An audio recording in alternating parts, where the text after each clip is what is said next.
La semana pasada hablábamos de la lucha que existe entre el bien y el mal, entre el reino de las tinieblas y el reino de la luz, y que se vive todos los días y es una lucha encarnizada y que impacta la realidad física que estamos viviendo nosotros hoy mismo. Pero hay otra lucha que se vive también constantemente, diariamente, pero es una lucha interna, una lucha dentro de nosotros, los que hemos puesto nuestra fe en Cristo Jesús.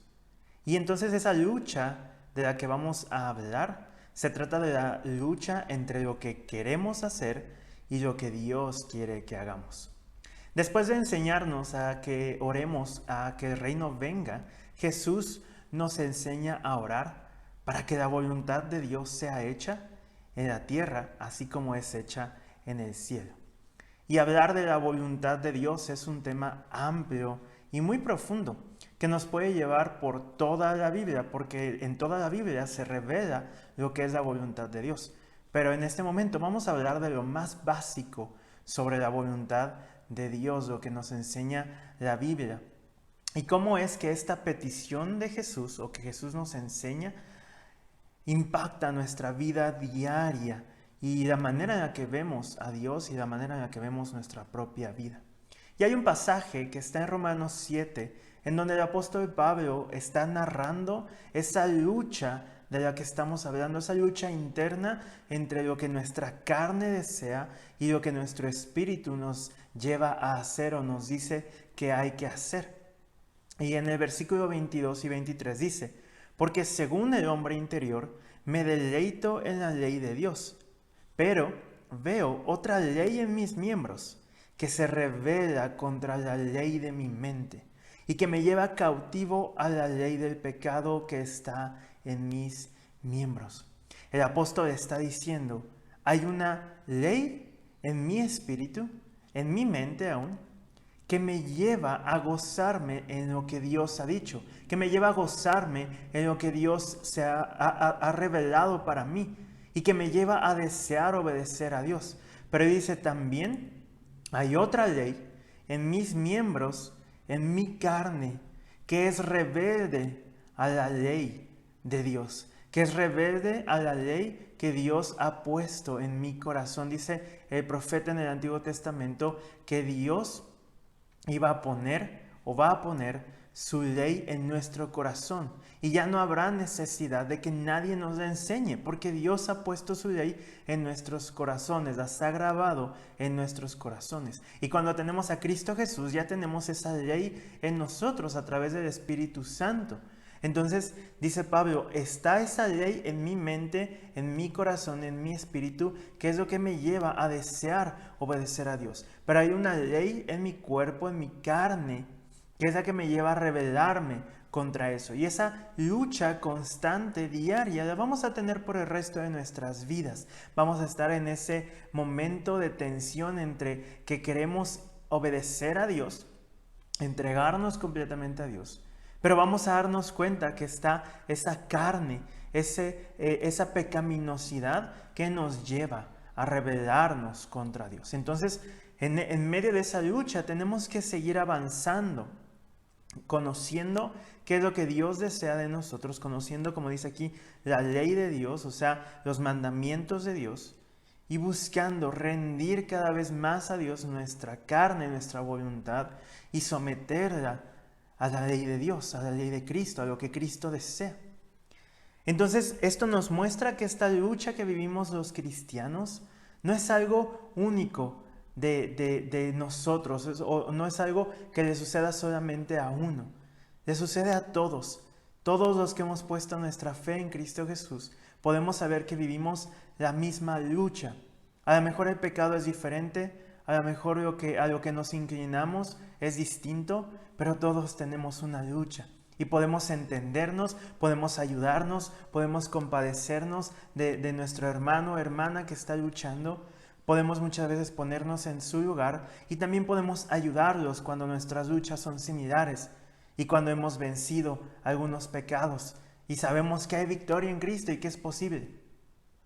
Entonces, hablar de la voluntad de Dios estamos hablando de que es lo que Dios desea.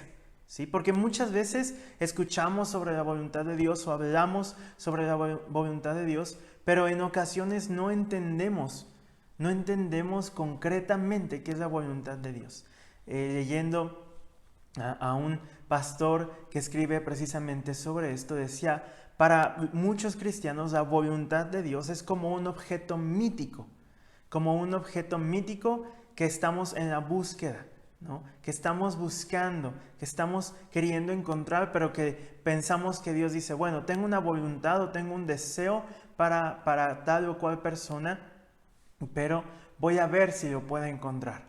Y no es nada como eso, sino que podemos definir la voluntad de Dios como el deseo de Dios para la vida de los seres humanos creados a su imagen, que ha sido revelada a través de las Escrituras y que se vive por medio del poder de Dios. ¿Sí? Entonces vemos que está dividido en tres partes esta definición. Lo primero es que es el deseo de Dios. Eso podríamos definir básicamente como la voluntad de Dios. La voluntad de Dios es el deseo de Dios para nosotros, para nuestras vidas, ¿sí? Para la vida de los seres humanos que han sido creados a su imagen y semejanza, ¿sí?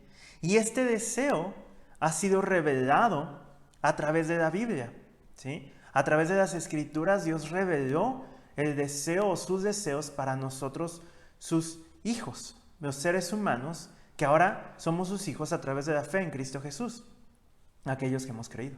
Entonces, es el deseo que se revela a través de las Escrituras, pero también que se vive a través de lo que Dios hace, es decir, del poder de Dios en nuestras vidas, del poder del Espíritu Santo en nosotros.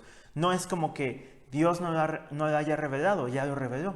Y tampoco es como que Dios nos deje a nuestra suerte para ver si podemos o no hacer lo que Él quiere. Él nos da el poder del Espíritu Santo, su poder mismo, para hacer lo que Él quiere. Entonces no estamos solos en este caminar de hacer la voluntad de Dios, en esta búsqueda de obedecer a Dios. Y es por eso que titulé a este mensaje, ¿la voluntad de quién? ¿La voluntad de quién vamos a hacer? Y vamos a descubrir por qué es tan importante entender la voluntad de Dios y hacerla. Dice el Salmo 32:8, que me encanta, porque dice, te haré entender y te enseñaré el camino que debes andar. O sea, el camino que Dios desea que nosotros caminemos, la senda por la cual Dios desea que vayamos, Dios nos la va a mostrar. Y dice, te haré entender. Y me encanta porque dice, sobre ti fijaré mis ojos, al final de este versículo.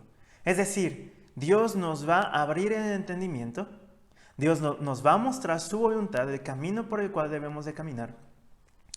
Y dice, sobre ti fijaré mis ojos. Entonces podemos saber que Dios en todo momento de nuestro caminar espiritual, de nuestra vida junto con Él, va a estar viéndonos. No hay un momento en que Dios se distraiga de ti. No hay un momento en que Dios se olvide de ti. No hay un momento en que Dios diga, ¿dónde lo dejé? Como a veces perdemos nuestras llaves o nuestro celular. No hay un momento en que Dios diga, no sé dónde está. No sé dónde está Roberto. No, en todo momento Dios tiene sus ojos puestos sobre nosotros. ¿Para qué? No solamente para ver si nos caemos o si nos equivocamos, para reírse de nosotros, no, para ayudarnos. Esa es la idea que dice, que da este pasaje, sobre ti fijaré mis ojos. Es decir, todo el tiempo, como un padre que está viendo a su hijo dar los primeros pasos, así Dios nos ve. No solamente viéndonos de lejos, sino de cerca. No distante, sino cercano. Para que cuando vayamos a caernos, Dios ponga sus brazos y podamos caer sobre Él. Esa es la idea que nos da este pasaje. Dios nos muestra el camino, está con nosotros y nos ayuda a avanzar, nos ayuda a caminar en este camino. Entonces podemos saber qué es lo que Dios desea de nosotros. No nos deja en esa incertidumbre en la cual muchas veces caminamos porque no estamos cerca de Dios, sino que nos lo muestra a través de las Escrituras. Y hay tres realidades sobre la voluntad de Dios que tenemos que considerar. En primer lugar, es que la voluntad de Dios es liberadora, nos libera. Pablo dice en Romanos 6:17 que éramos esclavos del pecado. pero que cuando obedecemos las enseñanzas de Cristo, cuando obedecemos el Evangelio, Cristo nos libera. Dios trae libertad. Entonces, la voluntad de Dios es liberadora, ¿sí? Cuando vamos por el mundo sin Dios, cuando caminamos en la vida sin Cristo, queramos o no, nos demos cuenta o no, vamos sometidos, esclavizados al pecado. ¿Por qué es esto? Porque aunque nosotros pensemos que podemos ser libres y no hacemos las cosas que el pecado dice, en realidad sí las hacemos y estamos sometidos a un pecado o a muchos pecados. Pero hay un pecado o hay algunos pecados que son más obvios o más visibles en nuestra vida. Y eso es a lo que estamos sujetos. Y nosotros podemos pensar, yo soy libre y no obedezco a nadie. Pero en realidad obedecemos al pecado. Esa es la realidad de todos aquellos que caminan sin Dios. Algunos son más escandalosos, como el alcohol, como las drogas, como el robo, como la mentira. Y otros son secretos tal vez. Pensamientos impuros. El ver algo que no debemos de ver. Cosas que a lo mejor las personas alrededor no se dan cuenta que tenemos. Pero los tenemos. Y nos someten. Y nos esclavizan. Y pensamos que podemos dejarlo cuando queramos. Pero en realidad no es así. Y no es hasta que llegamos a Cristo que nos damos cuenta de qué tan sometidos estábamos a nuestro pecado. Y qué tanta libertad nos da Dios a través de Cristo Jesús. Entonces, la voluntad de Dios es liberadora. ¿Por qué? Porque cuando obedecemos a Dios, vivimos verdaderamente en libertad. Podemos saber que ya el pecado no tiene poder para nosotros. Eso mismo hablábamos la semana pasada. Podemos saber que cuando el reino de Dios viene a nuestra vida, somos totalmente libres. Obedecemos a Dios, nos sometemos a Dios. Somos, como decía Pablo en sus cartas, soy esclavo de Cristo, soy siervo de Dios. Pero eso no me hace menos, sino que eso me hace libre. Eso me hace verdaderamente libre para vivir en plenitud y en gozo, sin nada que me esclavice, sin nada que ataque mi conciencia, sin nada que me cause dolor, sin nada que me cause tal vez placer temporal, pero después venga dolor, remordimiento, culpa, vergüenza. En eso me libera la voluntad de Dios, en eso me libera el deseo de Dios para mi vida cuando yo vivo en Él. Y la voluntad de Dios, en segundo lugar, es transformadora. Obedecer lo que Dios ha revelado nos hace más como Cristo. Y eso es lo que dice Romanos 12 en los versículos 1 y 2. Voy a estar hablando de Romanos porque habla mucho sobre la voluntad de Dios. Dice el versículo 1 de Romanos 12, así que, hermanos, os ruego por las misericordias de Dios que presentéis vuestros cuerpos en sacrificio vivo, santo, agradable a Dios, que es vuestro culto racional, es decir, la manera racional en la que adoramos a Dios. Y dice el versículo 2, no os conforméis a este siglo, sino transformados por medio de la renovación de vuestro entendimiento, para que comprobéis cuál sea la buena voluntad de Dios, agradable y perfecta. No os conforméis a este siglo, dice Pablo. Es decir, no se amolden al pensamiento de este mundo, sino transformaos, o sea, sean transformados, transfórmense. ¿Y cuál es el medio de nuestra transformación?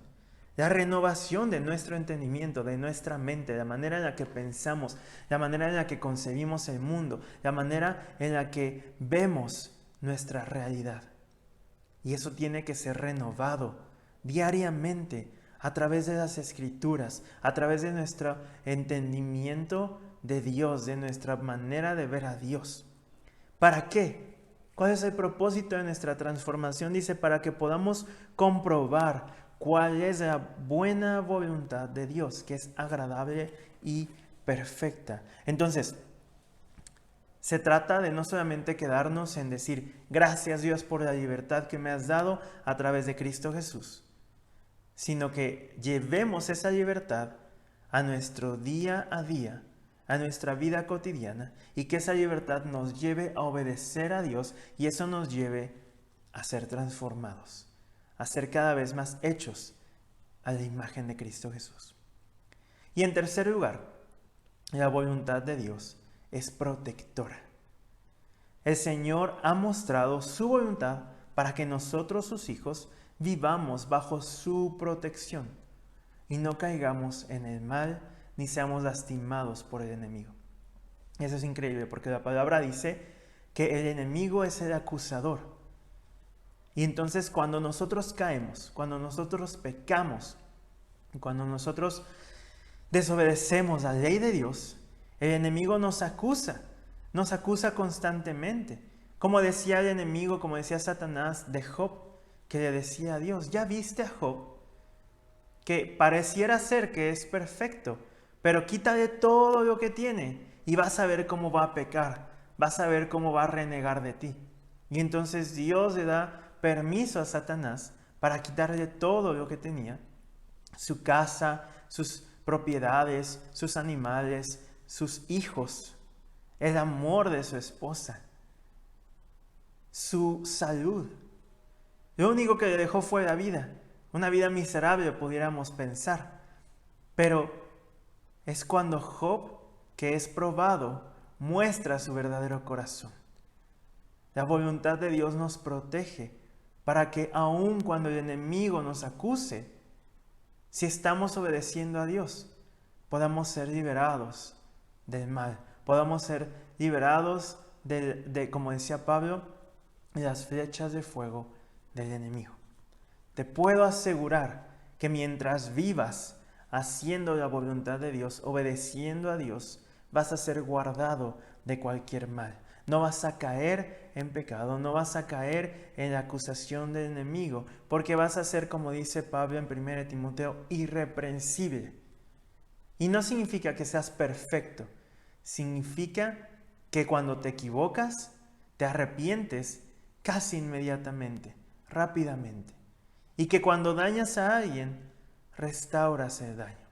De eso se trata, ser irreprensible, no tener cola que te pisen, como dice el dicho.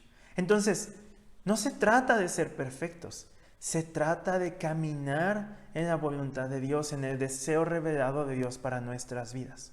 Pero entonces, ya vimos qué es la voluntad de Dios, lo que causa la voluntad de Dios en nuestras vidas. Pero entonces debemos de pensar en qué es necesario para hacer la voluntad de Dios como se hace en el cielo. Jesús nos enseña a orar y decir, hágase tu voluntad, como en el cielo, así también en la tierra. ¿Cómo se hace la voluntad de Dios en el cielo? La voluntad de Dios en el cielo se hace sin dudar. A los que Dios manda en el cielo no dudan, ni ponen excusas, ¿sí? La voluntad de Dios en el cielo es obedecida completamente, al 100%. Así es como Jesús nos enseña a orar, para que nosotros podamos hacer de esa manera la voluntad de Dios. Señor, ayúdame a obedecer como los que están en el cielo te obedecen. Y ahorita vamos a ver cómo es que vamos a hacer la voluntad de Dios. Pero ¿qué es necesario para poder hacer la voluntad de Dios? En primer lugar, conocerla. No puedes hacer algo que no conozcas. Yo no puedo sumar si no sé sumar. Yo no puedo llegar a un lugar si no tengo un mapa o si no conozco el camino. Y Dios nos ha dado el mapa para llegar a su voluntad, para llegar a sus deseos. Ese mapa es la Biblia. Ahí está revelado todo lo que Dios desea. Como decía, no es algo mítico, algo místico, algo escondido, la voluntad de Dios, sino que es algo que Dios ha mostrado, algo que Dios ha revelado, algo que Dios ha dicho, aquí está, para que no te pierdas, aquí está el mapa, para que puedas vivir en mi voluntad. Tenemos que conocerla.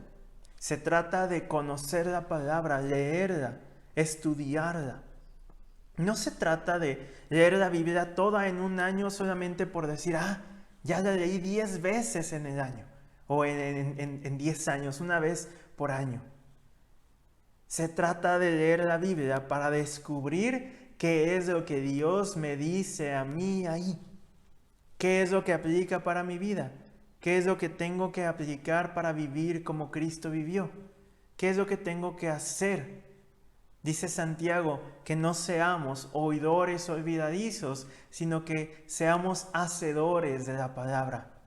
De eso se trata, de que cuando Dios me dice algo, cuando escucho algo de la Biblia, cuando leo la Biblia, no piense, ay, este pasaje sería muy bueno para fulanito, para mi vecino, para mi amigo que está pasando por tal o cual cosa. Puedes pensar en pasajes que bendigan a otros, pero no te puedes quedar solamente pensando que X o Y pasajes para la vida de alguien más. Dios te quiere hablar a ti. Dios te quiere mostrar algo a ti. Dios quiere revelarte su voluntad para ti. No para que digas, ay, deberían de hacer tal o cual cosa los demás. No. Deja que los demás se encarguen de su propia vida. Primero encárgate de tu vida. Primero busca la voluntad de Dios para ti. Conoce lo que Dios ha dicho. Estudia la palabra. Si no sabes estudiarla, aquí estamos para ayudarte. Tenemos estudios. También si tú deseas saber cómo estudiar la Biblia, podemos enseñarte a cómo hacerlo. Ya no quedarte solamente en leerla y decir que dijo, pues quién sabe. Pero ya la leí, ya cumplí. No, no se trata de eso. ¿De qué sirve que leas la Biblia de Génesis a Apocalipsis en 365 días? Si al final del año te quedaste igual. Si al final de los años no ha cambiado nada. Si cuando llegues a leerla 10, 15, 20, 30 veces, no has entendido o no has vivido lo que Dios quiere que vivas, lo que Dios quiere que entiendas.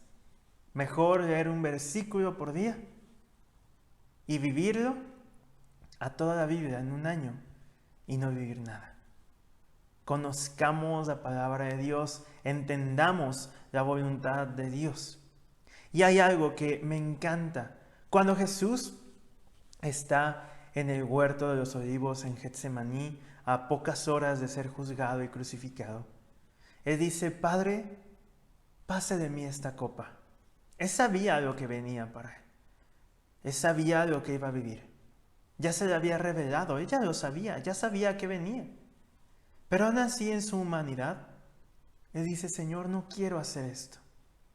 No quiero pasar por este dolor. No quiero pasar por esta aflicción. Líbrame de esto. Pero estoy seguro que en ese momento su parte divina interviene y dice, pero hágase tu voluntad.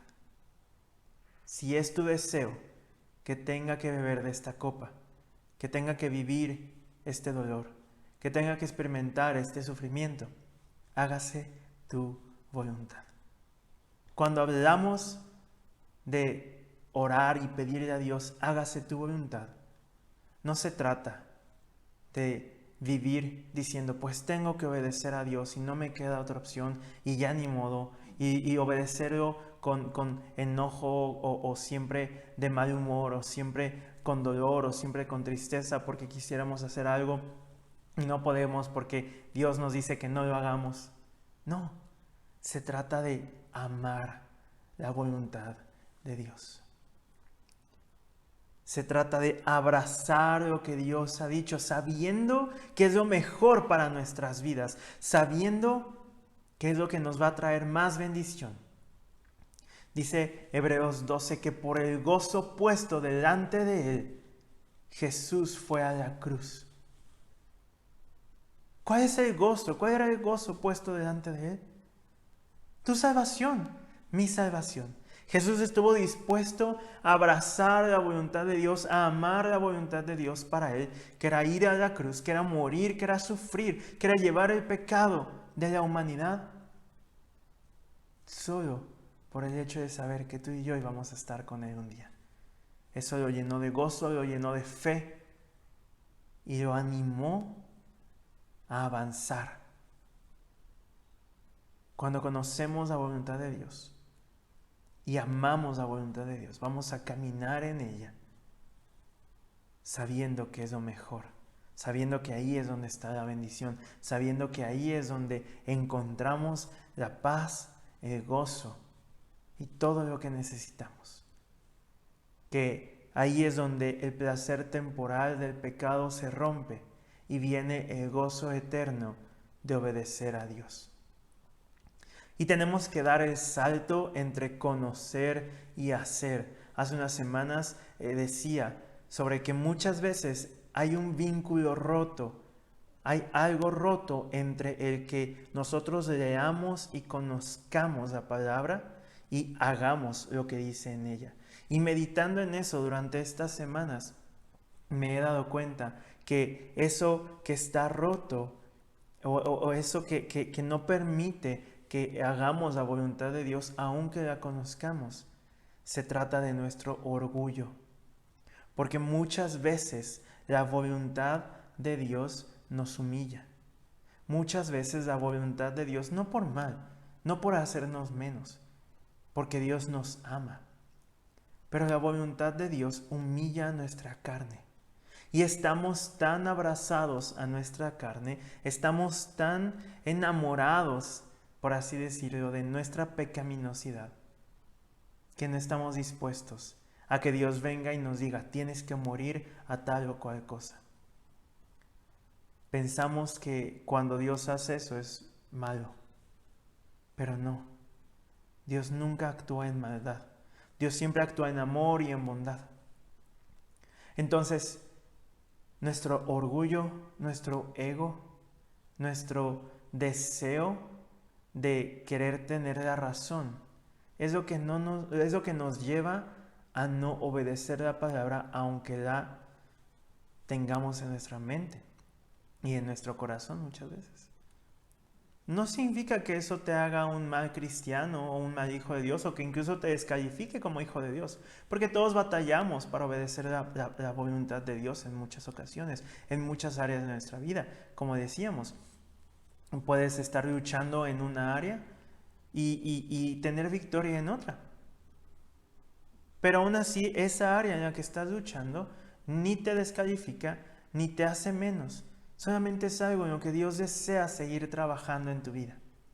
Y entonces, cuando nos damos cuenta de que es nuestro orgullo, porque al final de cuentas de eso se trata la carne, de eso va la carne, del orgullo humano que no permite que obedezcamos a Dios. Dios nos dice, por poner algunos ejemplos, que tenemos que amar incondicionalmente, ¿no? Entonces, cuando vienen los problemas en la familia o en el matrimonio y queremos romper o queremos irnos o queremos que cambie la otra persona, Dios nos dice, ¿qué pasa con tu orgullo? ¿Por qué no estás dispuesto tú a cambiar? ¿Por qué no estás dispuesto tú a amar incondicionalmente? A decir, sí, me estás ofendiendo, sí, me está doliendo lo que me dices, pero Dios me ha mandado a amarte incondicionalmente. Y aquí voy a estar y voy a hacer eso, y con mi amor voy a pedirle a Dios que Él te transforme. Y hay límites, obviamente, para esto que estoy diciendo. Pero muchas veces nuestro orgullo no nos deja ver que nosotros también hemos ofendido y también hemos dañado. Y que también debemos de recibir ese amor incondicional. Muchas veces no queremos obedecer a Dios por este orgullo. Y eso nos lleva a no estar plenos, a no sentirnos completos, a sentir vacíos. Pero cuando damos ese salto entre conocer la voluntad de Dios y hacerla, y rompemos ese orgullo y matamos ese orgullo, por así decirlo, podemos vivir en la plenitud. Y son procesos que tenemos que estar viviendo todos los días. No te puedo decir, ya mañana, si tú lo decides, ya va a suceder y vas a estar pleno. No. Digo, Dios puede hacerlo, pero por lo general Dios se maneja y se mueve en los procesos de nuestra vida. No puedes esperar que en un día, en una semana, en 2 meses, todo cambie y ya estés en perfección. No, pero tienes que dar el primer paso.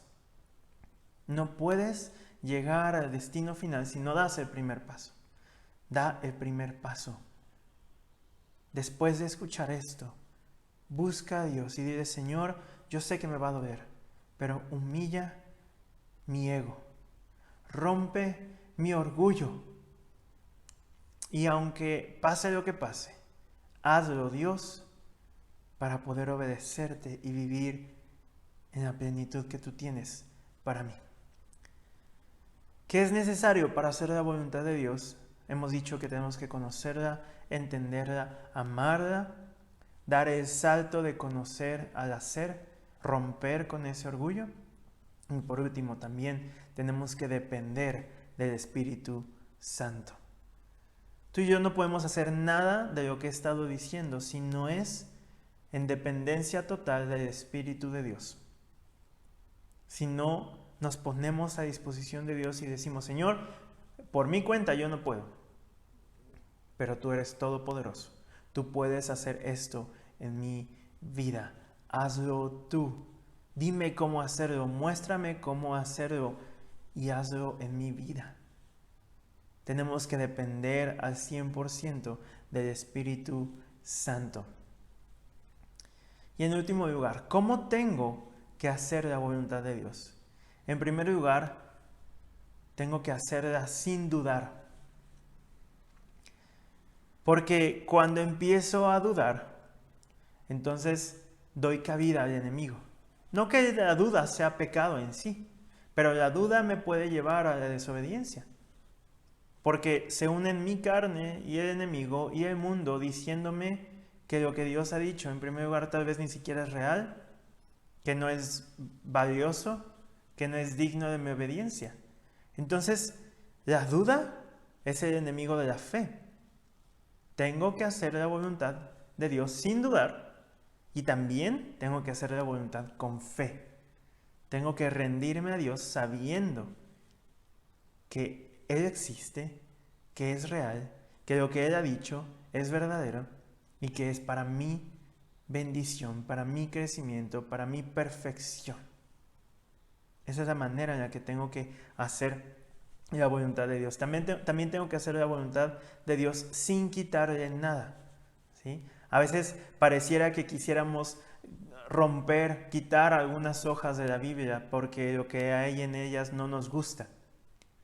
Sí, decir, bueno, esto sí, lo dejo, esto no, esto sí, esto no me gusta, esto lo voy a quitar, esto lo voy a dejar, esto mejor lo quito y así vamos por la vida con la Biblia.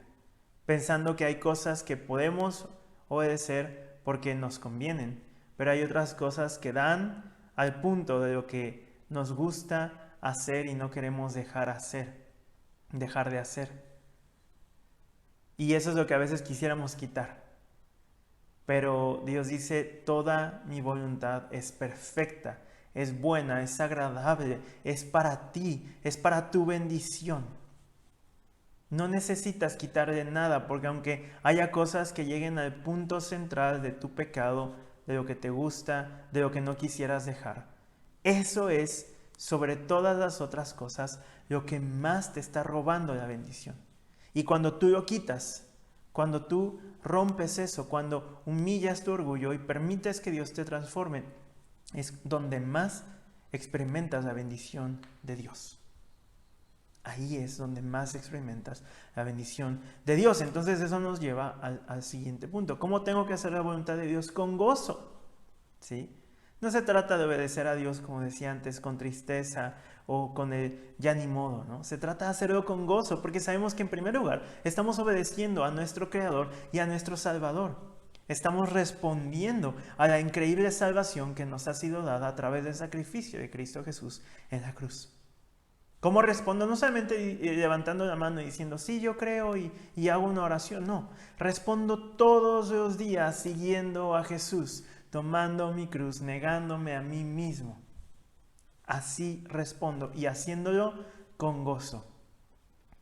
Porque sé que cuando lo estoy haciendo me estoy pareciendo más a Cristo Jesús y eso me trae las bendiciones que Cristo Jesús tuvo, que Cristo Jesús me ofrece. Lo puedo hacer con gozo, sabiendo que cuando lo hago, soy bendecido. Agrado a mi Padre. Y cuando agrado a mi Padre, cuando honro a mi Padre, Él me honra a mí. No obedecemos para obtener algo. Obedecemos porque ya lo hemos obtenido. Porque Dios no nos ha negado nada, porque Dios ya todo nos lo ha dado. Nos ha dado a Cristo Jesús, que es todo, que es más que suficiente, que es más de lo que podrías tener en esta vida. Dios ya te lo ha dado. Dios te ha dado una eternidad junto a Él. ¿Cómo no obedecerle conociendo esto, sabiendo esto, teniendo esta verdad dentro de mí? ¿Cómo tengo que hacer la voluntad de Dios constantemente? No se trata de un día sí, un día no, un día sí, un día no, 2 días no, 3 días no, un día sí, 4 días no, una semana no y después un día sí, no. Se trata de que todos los días, no te digo que no vas a fallar, te vas a equivocar, vas a cometer un error, vas a pecar, pero en medio de eso, sé rápido en arrepentirte. Sé rápido en volver a Dios, en volver a la comunión, a la comunicación y a la voluntad de Dios. La voluntad de Dios está revelada en la palabra, como decimos. Es nuestra responsabilidad descubrirla. Está ahí. No está escondida debajo de las piedras o en lo profundo del mar, en el cielo. Está ahí, en la palma de tu mano. Sí, eso se vuelve literal si tienes una Biblia en tu celular. Está ahí. Y tú puedes descubrirla, tú puedes conocerla y tú puedes vivirla. Vamos a hacerlo, como en el cielo, sin dudar, sin quitarle nada, sin decir, bueno Señor, espérame, déjame, como decía en el Evangelio, en los Evangelios, déjame voy a enterrar a mi padre, ¿no? Déjame voy a completar mis negocios. Déjame voy y espera un ratito. Espérame unos meses, espérame unos años, Señor, y ya después te obedezco. No, que sea rápido, que sea en el momento. Si Dios ya te ha llamado a ser su hijo, si Dios no esperó para llamarte a ser su hijo, ¿por qué quieres hacer esperar a Dios? Y sobre todo, ¿por qué quieres esperar o hacer esperar para ser bendecido? Si Dios te dice, cuando tú me obedeces, yo te bendigo, ¿por qué no obedecerlo para recibir la bendición? Y sobre todo para responder a la bendición que ella nos ha dado en Cristo Jesús. Hacer la voluntad de Dios es mejor que hacer nuestra voluntad. La voluntad de quién vamos a hacer. La voluntad de quién vamos a hacer y qué resultados queremos obtener. Señor, hágase tu voluntad, así como en el cielo, también en la tierra. Así como en el cielo, también en mi vida. Así como en el cielo, también en mi matrimonio. Así como en el cielo, también en mi familia, en mi iglesia, en todo el mundo. Que esa sea nuestra oración. Y que en medio de esa oración, que sea constante, podamos vivir en obediencia para gloria de nuestro Dios. Vamos a orar. Señor, gracias por tu voluntad revelada en nuestras vidas, Señor, porque no nos has escondido lo que deseas para nosotros. Y tú nos has mostrado, Señor, lo que deseas. Dios, ayúdanos a conocerlo, ayúdanos a obedecerlo, Señor, a romper, Señor, con nuestro ego, con nuestro orgullo, Señor, y que podamos darte gloria a través de nuestra obediencia, Señor. Gracias porque eres bueno, Señor, y porque cuando te obedecemos nos bendices, Señor. Padre, gracias por lo que tú has hablado, por lo que vas a seguir hablando en nuestras vidas y porque en el poder del Espíritu Santo podemos ser obedientes para gloria tuya, Señor. En el poderoso nombre de Cristo Jesús oramos. Amén y amén. Amén, hermanos, que esto pueda ser de bendición, de edificación. Les recordamos, tenemos el estudio de miércoles de Gálatas a las 7 de la noche, estudio de mujeres los jueves a las 7 de la noche también, todo por Zoom, todo virtual. Seguimos en semáforo naranja en nuestro estado, vamos a orar para ver cuándo podemos ya reunirnos. Idealmente el gobierno permite que nos reunamos ya, pero no lo hemos querido hacer para seguirnos cuidando. Al parecer los contagios han estado bajando, así es que confiemos en Dios y oremos, ayúdenos a orar para que Dios nos dé sabiduría para poder decidir cuándo vamos a reunirnos y que sea seguro para todos, ¿no? Entonces vamos a seguir orando, vamos a platicar y a buscar tomar las mejores decisiones para todos. Hermanos, que Dios les bendiga. Gracias por seguir conectados, gracias por seguir también ofrendando. Casi no lo decimos, casi ni siquiera lo pedimos, pero sabemos que cuando recibimos la bendición de Dios y cuando tenemos el entendimiento de que todo lo que tenemos y todo lo que somos proviene de Dios, pues podemos dar con libertad, podemos dar con gozo, podemos dar como dice la palabra, ¿no? No con tristeza ni por necesidad, porque sabemos que Dios ama al dador alegre. Así es que las ofrendas que hemos dado son para bendecir a muchas personas. Hemos estado bendiciendo personas con los recursos que tenemos. Más adelante les vamos a decir qué es lo que se hace, y también para apoyar y soportar el ministerio de la palabra, el ministerio pastoral. Entonces, gloria a Dios por eso. Gracias por su generosidad, no solamente de dinero, sino de tiempo, de esfuerzo y de todo lo que ustedes son y todo lo que ustedes tienen. Gloria a Dios, porque somos una iglesia generosa que da, que bendice y que ama. Entonces sigamos de esa manera, sigamos siendo así, sigamos siendo conforme a la voluntad y a la imagen de Cristo Jesús. Les amamos, iglesia, que el Señor les bendiga.